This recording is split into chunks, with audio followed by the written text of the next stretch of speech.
네, 앞서 전해드린 대로 태풍 콩레이가 한반도 쪽으로 다가오고 있습니다. 예전에는 잘 없었던 가을 태풍이 2년 만에 돌아온 건데요. 주말인 내일이 고비라고 합니다. 반기성 K웨더 센터장과 함께 짚어봅니다. 안녕하십니까? 네, 안녕하세요. 네, 태풍 콩레이가 다가오고 있습니다. 먼저 지금 어디에 있고 언제부터 우리나라에 영향을 주는 건가요?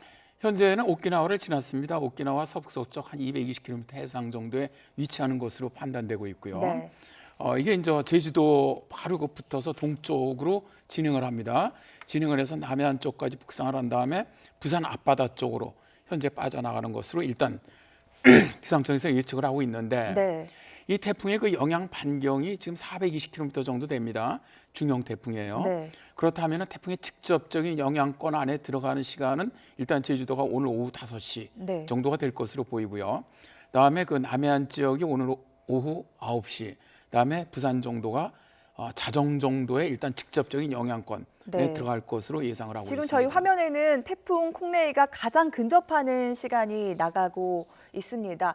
오늘 오후 3시부터 이제 영향을 받기 시작해서 내일 새벽 3시쯤 또 제주도 쪽이 가장 큰 영향권을 그러니까 들어오죠. 저거는 피크 타임이죠. 가장 강하게 영향을 주는 시간대들이 되게 되는데 제주도 같으면 내일 새벽 한 3시부터 9시 사이가 피크 타임 될 것으로 보고 있고요. 네. 다음에 이제 부산 같은 경우는 내일 오후 3시부터 밤 9시 사이가 피크 타임이 될 것으로 그렇게 예상이 됩니다. 네, 저희가 근접 시간 살펴봤는데 제주부터 길목이 시작돼서 이제 남해안 쪽을 거쳐서 부산 쪽으로 빠져나갈 것이다라고 예상을 해주셨습니다. 자, 어제부터 벌써 제주도 쪽에서는 비가 시작됐다고 합니다. 저희 YTN 파노라마 카메라가 제주도를 비추고 있는 카메라가 있는데 함께 먼저 보도록 하겠습니다. 자, 센터장님 지금 제주를 비추고 있는 이 시각 YTN 파노라마 카메라의 모습입니다. 빗방울이 송글송글 맺혀 있고요. 자세히 보시면 아래쪽으로 이 나무가 좀 심하게 흔들리고 물결도 좀 높은 모습입니다. 지금 제주는 영향권에 점점 들어가고 있다고 볼 수 있을까요? 네, 일단 지금 서울까지도 비가 내리고 있습니다. 왜냐하면 이번 태풍은 태풍 자체의 그 비바람 범위보다도 그 전단부 그 앞에 이미 수렴대가 먼저 들어왔습니다. 네. 그래서 수렴대 비구름대가 영향을 주기 때문에 말씀하신 것처럼 일단 태풍의 직접적인 영향은 제주도가 오늘 오후 5시라고 하더라도 이미 어제부터 제주도는 비가 내리기 시작하는 것이죠. 네. 현재는 서울까지 내리고 있습니다. 그래서 직접적인 영향권으로 들어갈수록 이제 가까워질수록 비바람은 점점 더 강해질 것으로 예상을 하고 있습니다. 이번 태풍은 앞부분에 비구름을 가지고 있군요. 제주에 계신 분들에게 좀 이런 대비하시라 당부 말씀 주신다면요.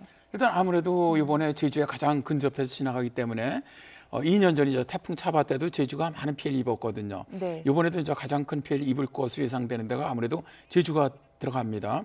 그쪽에 있을 때 아무래도 가장 강하고 비도 가장 많이 내릴 것으로 예상이 되는데 현재 제주 같은 경우는 한 100에서 300mm, 산악적으로 500mm 이상.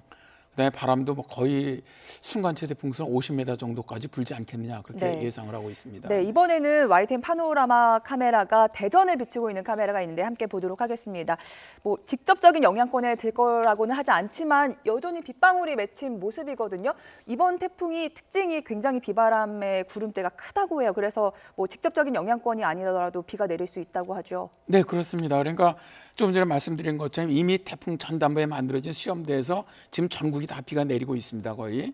그러니까 오히려 태풍이 올라오기 전부터 비가 내리기 시작하기 때문에 비의 영향이 좀 더 큰 태풍이 된다고 보시면 되겠습니다. 그럼 가장 주의해야 할 곳은 일단 제주, 부산 쪽이라고 생각하면 괜찮을까요? 아무래도 제주, 그다음에 두 번째가 경남 남해안, 그다음에 세 번째가 부산, 울산, 동해안 지역입니다. 네. 그러니까 동해안 쪽은 이제 동풍이 들어오면서 많은 영향을 주는데 이쪽 지역으로는 일단 그 강한 비바람에다가 해일 가능성까지 있습니다. 네.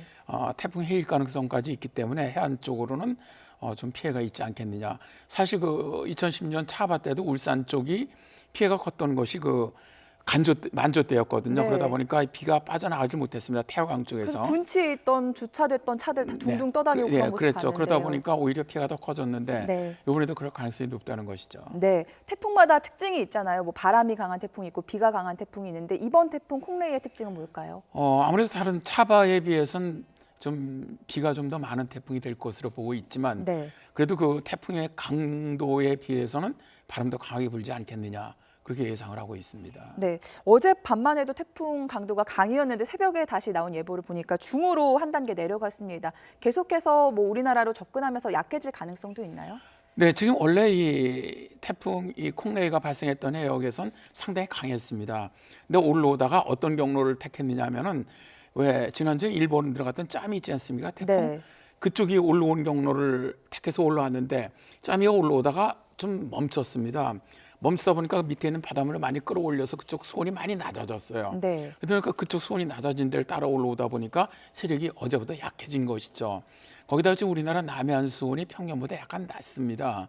한 24도 전후가 되거든요. 네. 그래서 뭐 태풍이 이제 북상하면서 강해지지는 않고요.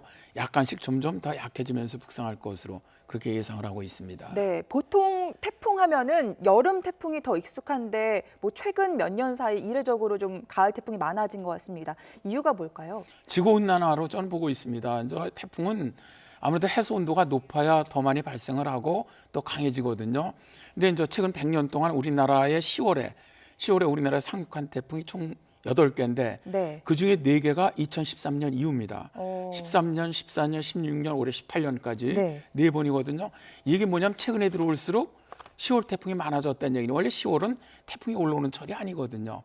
그러니까 이렇게 늦게까지 태풍이 올라온다는 얘기는 이제는 그만큼 북태평양 고기압도 강하고 해수온도도 높아진다는 거죠. 이런 현상은 지구온난화의 영향으로 보고 있습니다. 아, 지구 온난화 때문이라고 하는데 근데 가을 태풍이 더 무섭다는 얘기가 있더라고요. 아무래도 태풍이 이제 가을 태풍에서 9월 태풍이 굉장히 무서운데 네. 이제 10월 태풍 그보다 약간 약해지죠. 이 가을 태풍 때 그때 그 태풍이 발생하는 해역의 해수온도 가장 높아요.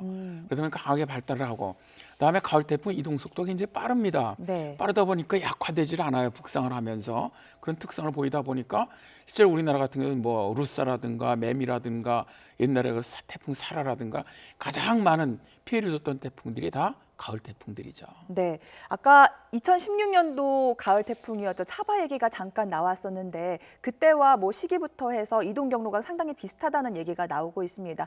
차바 같은 경우는 67명이 숨졌고 2천억 원 상당의 재산 피해를 났거든요. 이번에도 비슷할까? 일단 이동 경로를 보시면 상당히 유사합니다. 어떻습니까? 네, 그렇죠. 뭐 상당히 정말 유사하게 올라오는 그런 태풍이죠. 다만 차바에 비해서는 현재 그 중심 기압이 좀 높습니다. 높다는 얘기는 세력이 좀 약하다는 얘기죠. 아, 다행이네요, 그나마. 네. 영향권은 넓고 비구름대는 좀 넓지만 그 중심 기압이 좀 높거든요. 그러니까 네. 세력은 좀 약합니다. 그래서 현재 예상으로는 차바보다는 피해가 약간 좀 작지 않겠느냐. 그때 지금 화면이 나가고 있는데 저렇게 뭐 울산에서는 자동차들이 잠기고 부산 해운대 앞바다에 고층 빌딩이 굉장히 많았는데 그때 잠겼던 물바다가 됐던 기억이 있거든요. 그 정도의 위력은 아닐까요? 그 정도까지는 아니더라도 이게 만조 시간하고 겹치고 지금 또 문제는 뭐냐면 천문조로 이 가장 바닷물이 높이가 높아질 때입니다. 네. 그러다 보니까 오히려 차바 때와 거의 비슷한 정도 바닷가 쪽은 그런 피해가 있지 않겠느냐.